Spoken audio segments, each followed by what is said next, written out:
Good morning, Plant Kids! And now we're in another episode na eto nga po meron po ako Mendoza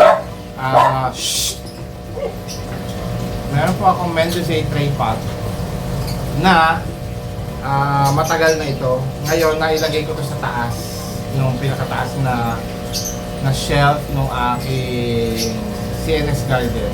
Tapos yun, pinaglaruan yata ng ibon, na kalbo. So, kailangan natin siya, gusto ko siyang i-revive. Maganda naman kasi yung tubo niya. So, ginawa ko, kumuha ko ng cuttings, ito, cuttings, sa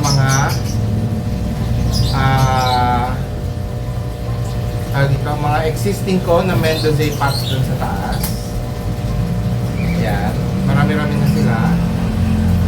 At ito ang mga papatch natin dito sa butas dito. Papakita ko sa inyo yung butas na to. Ayan o. Ayan o. So, may space dito na walang laman. Tapos yung iba dito, pwede naman natin lang. Pero ang gagawin ko, para mas gumanda pa siya, ay dadagdagan ko ng vermicast yung kanyang soil mix. Kaya meron tayong vermicast dito. Yan. Okay? Tapos tatanggalin na rin natin ang mga kanina nagtanggal na ako ng mga anong tawag dito? Ng mga weeds, ng mga mother millions na umano na nakasingit-singit dito. So, yon. So tuloy-tuloy lang natin siyang gagawin. And then, yun nga, i-refresh natin itong arrangement na ito. Okay? Samahan niyo ako. So, ito na nga po, no? Saan dito tayo ngayon? Plano ko, itanggalin nga muna lahat na lang para ma-refresh ng maayos. Yan.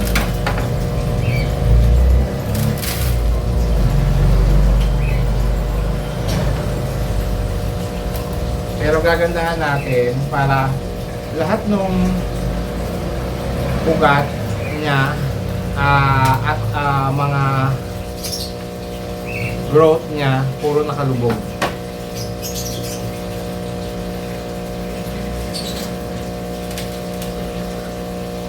Kasi alam ko na namang magaganda ugat na nitong mga to.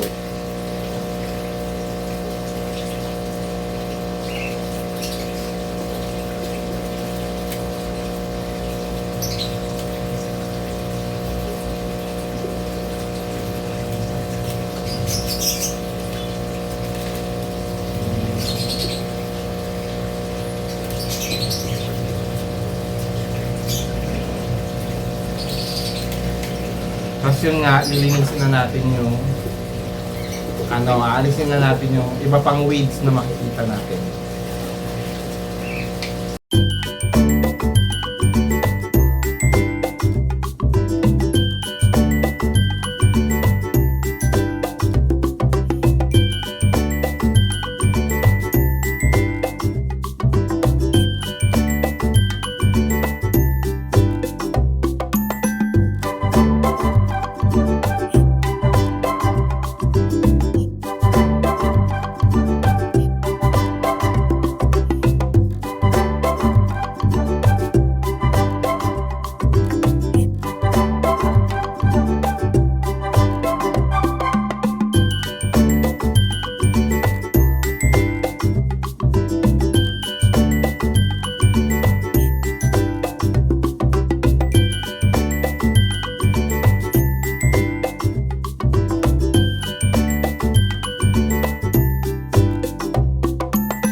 Actually may mga butas na pero parang konti lang.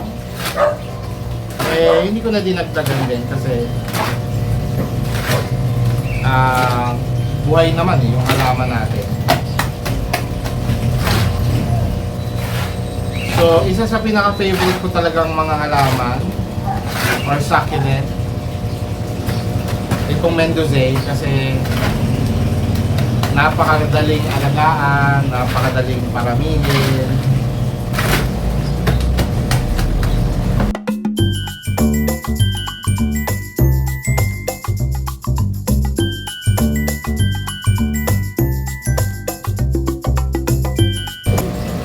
So, lagyan muna natin ng base ng konti. Yan. Yan.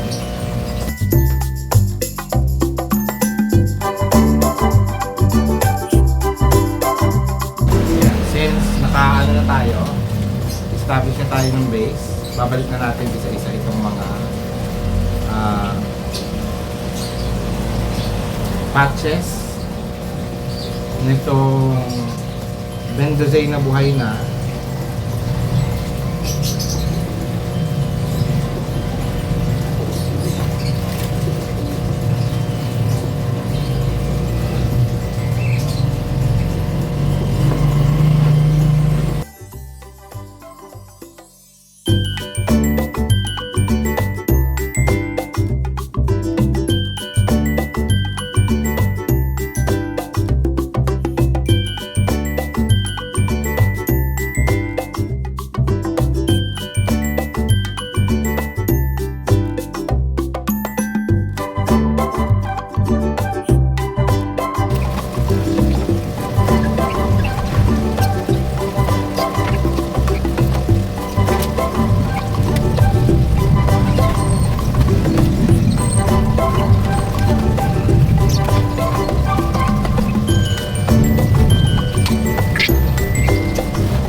Ayan po, so dito na po nagtatapos ang ating episode for today. Maraming salamat po sa pagpunta.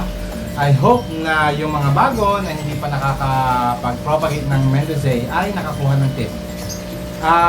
To give you a background, itong Mendozae na to, na sapat na to, ay nasa 3 taon na siya. Tapos halos every year, nire-revive ko siya, inaayos ko siya para mas gumanda siya ulit, no? Pag maganda siya siguro, pag gumanda na siya, ipapakita ko ulit siya sa inyo. Okay? So thank you very much for always watching. Maraming salamat po sa mga bagong subscribers. At kung hindi ka pa nakasubscribe, please do subscribe. And sa mga regular nating mga manonood at taga-subaybay, maraming salamat po. Katulad ng ating Plant Family and Team Promote, headed by Nori Ogani Official. At ang ating mga kasama dyan, sila Mama Donna TV, Josephine Bauyon, Leon's Garden, Weng Bichi Halamanay, Rolly Jill's Vlog, sa aming Bakuran Vlogs, A Day with Mama E, Mami Luz TV, Jeremy Hermano, Yong's Channel, Shining G, Casey Succulent, Succulent Davao, Needs Life,